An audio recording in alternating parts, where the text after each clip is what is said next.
Hello, I'm Rick Morse with the Hope Partnership for Missional Transformation, and we're going to talk a little bit about what it means to take a missionally transformed church and to lead it today. And so we're going to start with what it means to be a missional church, and we're going to make it simple. First of all, God has always had a need to reach out to people.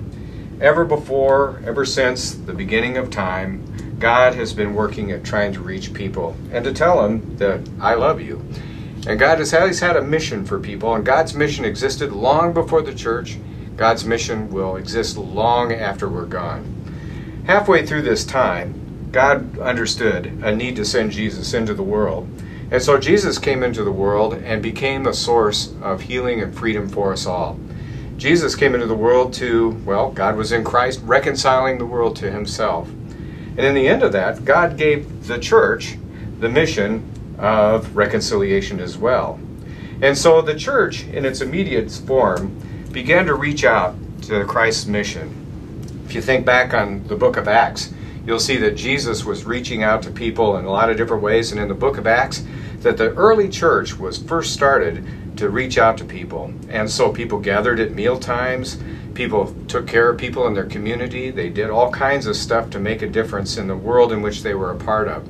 They were becoming the hands and feet of Jesus, and they reached out in that way. And they expressed that reaching out through reaching out to people. And the church began to also try to find a way that they could help people begin to relate to God. And so as the church began to grow and develop, it was always focused around reaching into God's mission and being a part of God's mission. Well, as time went on, the church became more institutional, and it began to think a little differently about what it was trying to do. And instead of the church reaching out to people, the church began to think, how can we get more people to come to our church? In addition, the church also, in its own arrogance in some ways, began to say, how can we get God to come to our church as well? And if you don't believe that's true, just look at the last invocation that we might have prayed together. You know, we're asking God to come into this place, to be present, to touch our hearts and our minds, when God has always been there. So what we're talking about is the leadership task of about turning this around again. How do we get the church to reach out to the people in our communities? How do we get a church to say, instead of our church has a mission, God's mission has a church? So when leaders of a congregation have this kind of model about success, about the institutional side of this triangle, they begin to ask the wrong kinds of questions, and they begin to focus on the wrong kinds of things. The first question they begin to ask is, how do we get more people to come to our church? And they think that that would measure success of a congregation, when you can have a church full of people who are not doing anything to be the hands and feet of Jesus. They start to ask the question, what can we do to get more money for our ministry, to run our church? And then the focus turns on chasing the almighty dollar, rather than chasing what it is God has called us to be. We also focus then on how can we make our building prettier, or how can we add another rank to the organ? How can we do a lot of work around this place so our building looks attractive to people? Those are not the things that Jesus died for on the cross. And especially when we get into the sin of thinking about how can we make our congregation more prestigious for the rest of the community. Those are all issues of institutional stability that we seek after as leadership, and that keeps the church from fulfilling the mission that God has called us to be. Well, if we're going to be the hands and feet of Jesus, the scorecard for success looks different. The scorecard for a successful church then becomes not how many people came, but how many lives are transformed as a result of being a part of this faith community. We would look at it to say, how is our community different as a result of this church being in our community? It's a sad commentary when we ask people a lot of times, what would the community miss if your church was to close tomorrow? And people can't answer that question. And better yet, people are equipped for mission. That's how we measure success of a missional church. How many people are being the hands and feet of Jesus? How many people are making a difference in the world with what they've got to work with? Well, all of this is to say, it's easy to see how a church can start asking the wrong questions when you look at how a church develops and what its life cycle is really like. The average church has a life cycle of about 80 years. When a church first starts, it starts very small with very few people, and it begins to grow. It enters a period of plateau, and then it'll oftentimes decline. Churches that live longer than 80 years are congregations that have reinvented themselves. And so unless a church does some significant reinvention, it's liable to decline into oblivion. So the way a church starts, and we've had a lot of experience with new church pastors, is a new church pastor comes to a training with an idea and a vision about how a church can make a difference in people's lives, how it can transform people, how it can work with communities and make things better. And that vision usually has a lot of energy behind it. As the pastor begins to share that vision with other people, people begin to coalesce and collect around that vision. And they begin to give their lives towards that vision as well, and to share with one another in a meaningful way. As they're doing that together, because they were attracted to a common vision, they find out they like each other. And because they like each other, based on the integrity of those relationships, they are then able to develop some programs. It might start informally at first and become more formal later. Like somebody will say, gee, I notice we've got a lot of kids running around the church on Sunday morning. Why don't we do some more age-appropriate activities for those children so that they can begin to learn about the gospel? And so it starts informally at first with a couple of ragtag kind of ideas or activities. Next thing you know, it evolves into a Sunday school. As more and more programs become established in the life of the congregation, people are liking each other, they're still serving the vision of God, they decide that it's time to become organized. And that's when a congregation begins to start to decline, is once we start getting organized. There's an old saying that there's always laughter in heaven when God hears somebody say, I have a plan. And so what happens is, as this administrative function begins to take place, we begin to put in place budgets, constitutions, bylaws, we elect officers, we do all kinds of institutional vitality kind of things. And as we do that, we become slaves to the institution rather than thinking about the original vision that called us together. So as this looms larger, as administrative functions loom larger, we lose our vision and we begin to serve the bylaws and the Constitution. We think if we don't have 12 deacons on our staff as a congregation in our officers, that if we don't have 12 deacons, all world peace is going to end. And so we do whatever means we have to get those things accomplished. Well, as we lose vision, that was the thing that held these people together in the very first place. And as these people don't like each other, their relationships start to break down. They're not coalesced around a common vision. And as relationships break down, you no longer have the integrity to offer program. And so this administrative function then takes out our program. The only thing you have left at the end of the life cycle of a congregation is its administrative functions. In fact, there are churches down at this level that don't have choir practice, that don't have Bible study, that don't have any kind of program life at all within the life of the congregation. But every month they still have a board meeting, and at the beginning of that board meeting, after they open with prayer, they talk about the budget and they talk about all the things they can't do because they don't have money.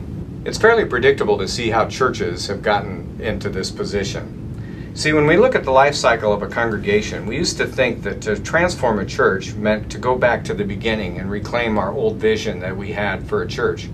But our time is very, very different now. Our people are very different. The practices of spirituality in North America are very different. So what the church needs to do in a transformational process is really take this you journey. And that means taking a break, stepping away from the congregation, looking at its reality, and then starting to talk about what it needs to give up in order to become something new. This is painful for the church, but it's also painful for any individual that goes through any human transformation. Think about an alcoholic, for example. In order for them to receive new life, they have to give up drinking, they have to give up old friends, have to give up old patterns in order to become something new. Why does the church think it's any different than that?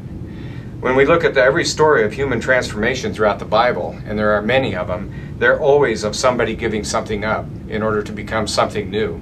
Think about the children of Israel leaving Egypt. They had to give up their homes. They gave up many of their possessions in order to go to a promised land. Think about the rich young ruler who came to Jesus, who couldn't give up things, and what kind of transformation he did not receive as a result of that. Well, as we talk through this model, we begin to see that there are different kinds of leaders in different places. The first type of leader is called an initiator. These are people that have new ideas. They're creative, wonderful people that bring things to the table that help us understand new ways of doing things. When a church first starts, they're the only people that you can attract because they've got such a vital imagination, and that allows them to really want to get engaged with the life of the congregation. People that have to see that congregation won't be a part of it because they can't imagine it. And so these initiators are really wonderful people, but they're really frustrating to work with. You know people like this, don't you? They're people who keep calendars but never look at them. They make lists and they never can find them. They're very creative, but they can have a hard time sometimes organizing themselves. Well, the church grows through many different other leadership styles, but what happens as it goes on the downward edge is a different kind of leadership takes over. And that kind of leadership is called transactional leadership. It starts at the top of the life cycle and works its way all the way down. A transactional leader is a manager. They're somebody that knows how to keep the same system going over and over and over again. And so if you think about a manager for a convenience store. They'll open the store on time, they'll hire staff, they'll keep inventory on the shelf, but they're not the kind of people that you put in charge of your marketing campaign for that chain. They're the kinds of people that can improve the system over and over again, but they're not the kind of creative people that initiators are. They're not the kind of people that can hold that tension going and allow for things. So they find ways to say no, and the church becomes designed to say no the further down the track it gets. So if you don't think that's true, look at some of the things when people bring new ideas to the board. They'll say, oh, well, that's not covered by our liability insurance coverage. Or they'll say, oh, that's not in the budget. Or, oh, we need to form a committee to look at that, which will definitely kill it. Transactional leaders are not bad people. They're real good at keeping track of the finances of the church and keeping track of where things are. But when they get total power in the system, they can almost codify the complete decline of a congregation. So what's needed in a congregation's life now is what we call a transformational leader. A transformational leader is one that helps people begin to let go so that they can let something new come. And transformational leaders are really important for the life of the church because they set the table for initiators to come back into the picture. See, what happens is these initiators here, they keep bringing ideas to the table, but the more they get told no, the more quickly they disappear and they're out of the picture completely before long. But initiators don't just initiate one idea, they initiate many different tracks. Now, one of the things that's interesting is that transactional leaders and initiators don't really get along very well. These people say no, these people say, like heck, we're going to take no for an answer. So there's a need for another kind of person, another kind of leader in the equation called a bridge builder.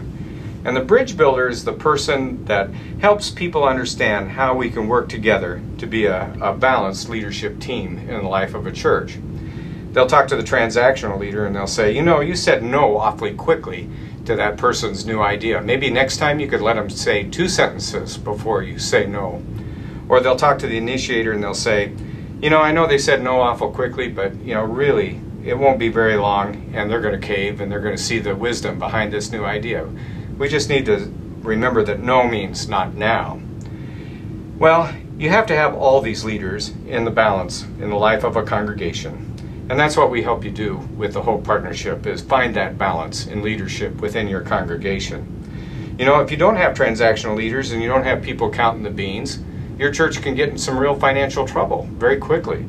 At the same token, if you're not letting go of things, then what you're doing is you're just adding more and more and more to an already stressed group of volunteers who are doing most of the work. And if you don't have any initiators in the process, you don't have any new ideas. You're just letting go of everything, but you're not creating anything new. And if you have a bridge builder and you don't have any initiators, then you're building a bridge to nowhere. It takes a balance of all these leadership styles in order to keep the church flowing. Well, that's missional church made simple. That's missional transformational leadership made simple. This is how leadership works in a missional transformational process. And we at Hope Partnership look forward to being in a relationship with your congregation as you begin to discover ways to balance your leadership in the life of your church.